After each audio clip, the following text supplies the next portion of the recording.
rêvais d'avoir un enfant depuis des années. L'accouchement, pour moi, c'était quelque chose que j'avais connoté positivement, mais de manière peut-être un peu trop idéaliste. Mais du coup, le décalage a été immense et ça a été compliqué de me rattraper, en tout cas après, pour gérer ça.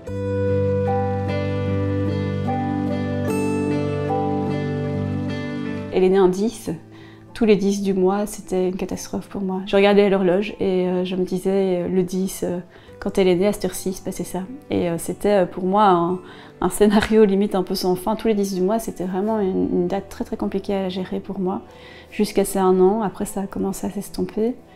Après, je dis pas, à chacun de ses anniversaires, même encore maintenant, je peux pas m'empêcher de regarder l'heure et de me dire, ah, il y a 5, 6, 7 ans, à cette heure-ci, il se passait ça. Et donc, c'est vrai que ça reste assez fragile, même 7 ans après, quoi.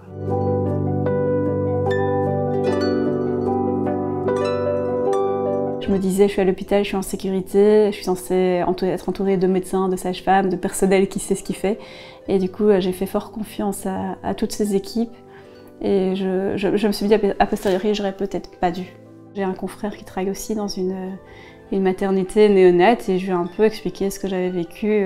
J'avais besoin un peu de débriefer avec lui ce qui s'était passé et c'est lui qui m'a parlé d'accouchement traumatique. Et alors j'avais, entre guillemets, dans mon malheur, la chance que la sage-femme avec qui j'avais fait l'autonomie et la préparation aquatique était une des sages-femmes qui avait été appelée en renfort dans mon accouchement. Je lui ai demandé de venir pour m'expliquer, enfin voilà, mettre des mots sur ce qui s'était passé et elle a fait partie aussi des personnes qui ont dit voilà, on parle de violence obstétricale dans ce que tu as vécu. Donc ça a un peu légitimé en fait ma souffrance et me dire en fait ce que tu as vécu c'est pas normal. Enfin, et tu as le droit de dire que ce que tu as vécu était difficile parce que effectivement c'est pas des choses qui auraient dû se passer.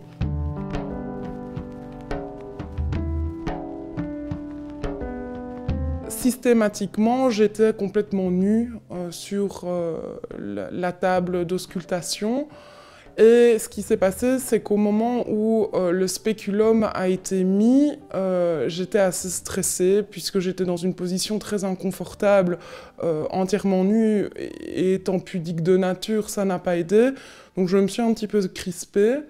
Et déjà, les premiers mots ont été assez durs à entendre puisque j'étais responsable uniquement de ma crispation. Le médecin a eu une urgence, il avait été appelé pour un accouchement. Il a quitté la salle d'auscultation et il est parti pendant une durée de 15 minutes où j'avais ce spéculum à l'intérieur du corps qui me blessait, qui me faisait extrêmement mal. Et bien évidemment, la crispation qui était déjà présente, elle s'est accentuée. Et quand il est revenu, visiblement, j'avais bougé. Et là, le médecin s'est énervé, m'a crié dessus assez fortement en disant que j'avais déplacé le spéculum. Et ça a vraiment été très désagréable parce que j'étais vraiment dans une position de faiblesse.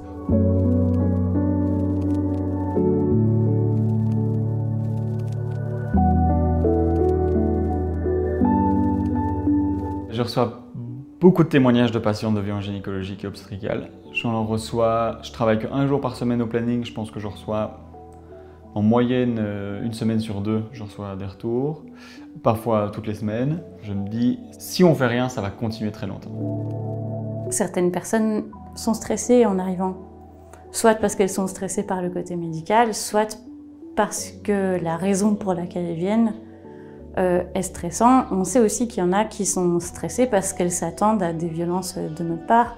C'est surtout le cas, je pense, dans les personnes qui viennent pour un avortement.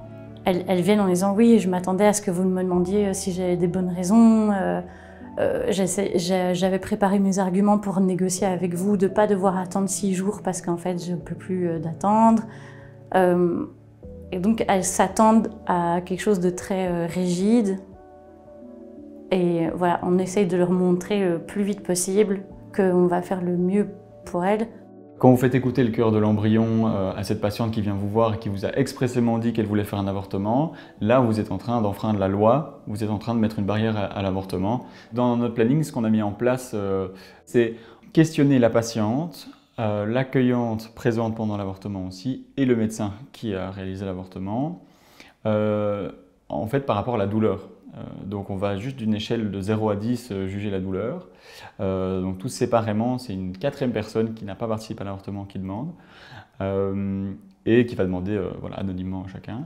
Ça nous met face en fait à une réalité en tout cas de la patiente et aussi de la collègue ou du collègue, de se dire « Ah ok, on n'a pas vécu la même chose pendant l'avortement » et ça, voilà, ça fait développer des questions et de la discussion entre nous quand on a le temps de se poser les questions, parce que c'est parfois ça qui manque. La course des soins ne permet pas de bien traiter. Moins il y a de temps, plus il y a de maltraitance, ça c'est sûr. Nous, dans notre planning, on a une demi-heure par consultation et c'est nécessaire. Des gynécos qui travaillent avec 15 minutes de consultation, je ne vois pas comment ils ont le temps de réexpliquer le cas de la consultation pour un premier examen. Je ne vois pas comment ils vont laisser le temps à la personne de poser toutes ces questions, c'est ce qu'elle trouve bizarre, ce qu'elle comprend pas dans notre discours. Je pense qu'on doit essayer de développer nous-mêmes une réflexion sur notre pratique, sur une remise en question, et entre les personnes qui sont présentes dans le planning.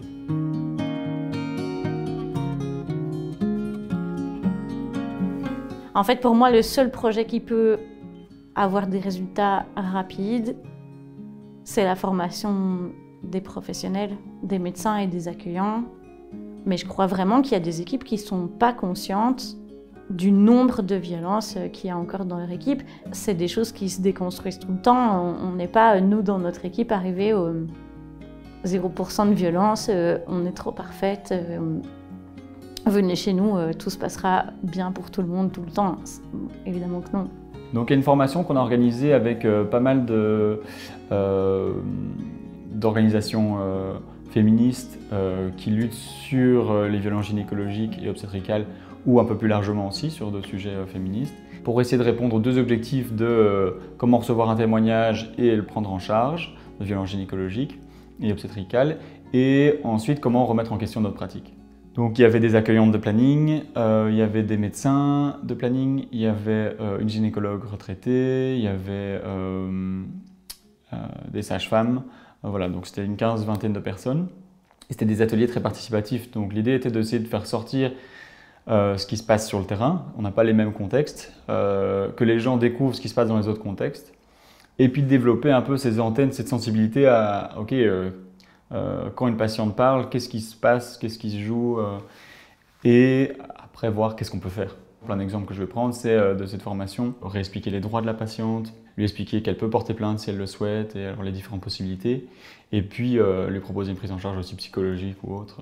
Demander le consentement pour chaque acte en fait, mais chaque petit acte, et lui réexpliquer qu'elle peut le retirer pendant. Pareil pour quand on met un spéculum, pareil quand on fait une échographie dans le vagin, c'est tous des actes que la plupart des médecins ne demandent pas le consentement juste avant. Développer un système d'affichage dans le planning familial, je pense que ça pourrait ajouter quelque chose, à la fois parce que les patientes le verraient, mais aussi elles se diraient « Ok, ici, on va peut-être respecter mes droits ». Et aussi nous, en tant que soignants, on va voir ces affiches et ça va être, je pense, un rappel de se dire « Ok, on s'engage à ça ». Je rentre dans mon cabinet, il y a une grosse affiche où il y a remarqué quelque chose dessus. Ben, si elle est là, à un moment donné, elle va me déranger si je ne suis pas dans le bon, quoi, je pense. On a parlé de la création de l'Observatoire des violences gynécologiques et obstétricales. Le but, en fait, serait d'avoir enfin des vrais chiffres pour la Belgique, parce qu'on n'a pas de vrais chiffres sur les violences gynéco, pour que ce ne soit pas chaque personne dans son planning ou dans son service de gynéco qui est en train de se battre contre voilà, une énorme structure, des habitudes, une culture. Je pense que c'est très fatigant. Il y a beaucoup plus de force en fait dans un groupe, dans un collectif. Je pense qu'on n'aura clairement pas un changement de la culture des violences gynécologiques si chaque soignant reste dans son coin.